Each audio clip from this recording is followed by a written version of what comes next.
Institut Mystère, quelques rayons sur Raphaël.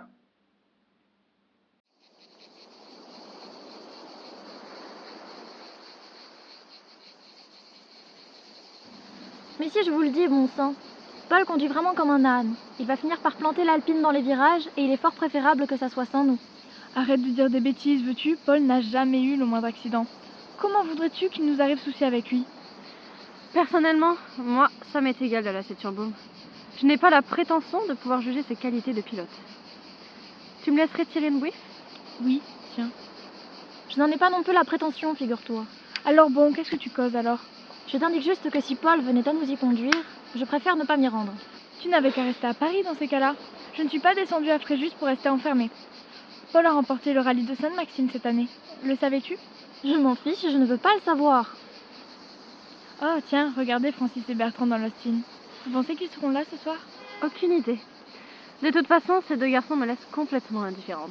Arrête un peu ton baratin. Je t'ai bien observé avec Bertrand au café. Ce n'est pas ce que j'appellerais indifférente, si tu veux mon avis. Rien ne t'échappe à toi. Cependant, il me semble que Bertrand fricote avec Micheline. Je crois que mes chances sont bien réduites. On n'a rien sans peine, ma chère. Je ne compte pas me mettre Micheline à dos. Qu'est-ce que tu as, Catherine? Tu es fâchée? Mais non, voyons.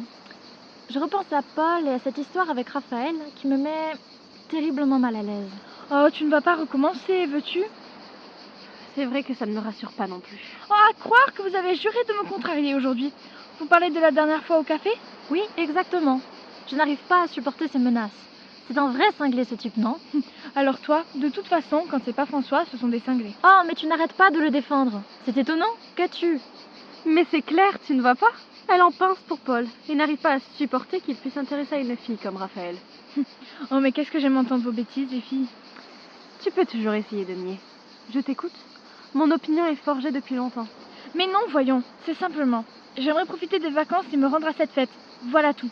Après, si vous ne voulez pas me suivre, tant pis pour vous. Mais nous aussi, on aimerait en profiter. Sache-le. Mais sans laisser notre peau, vois-tu? En parlant de Raphaël, vous savez où elle se trouve? Cette discussion la concerne après tout. Il me semble qu'elle voulait profiter de la plage. Mais tiens, regardez, elle est en bas. Eh oh!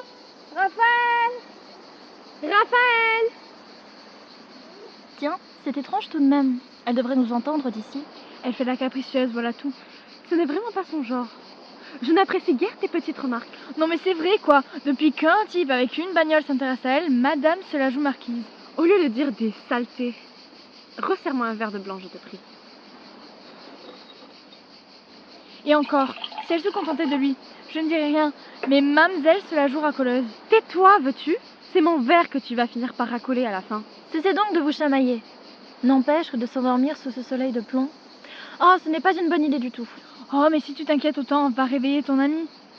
Si tu descends, je t'accompagne. Hors de question de rester avec une grincheuse de son genre. Allez-y, faites tout de même attention au virage.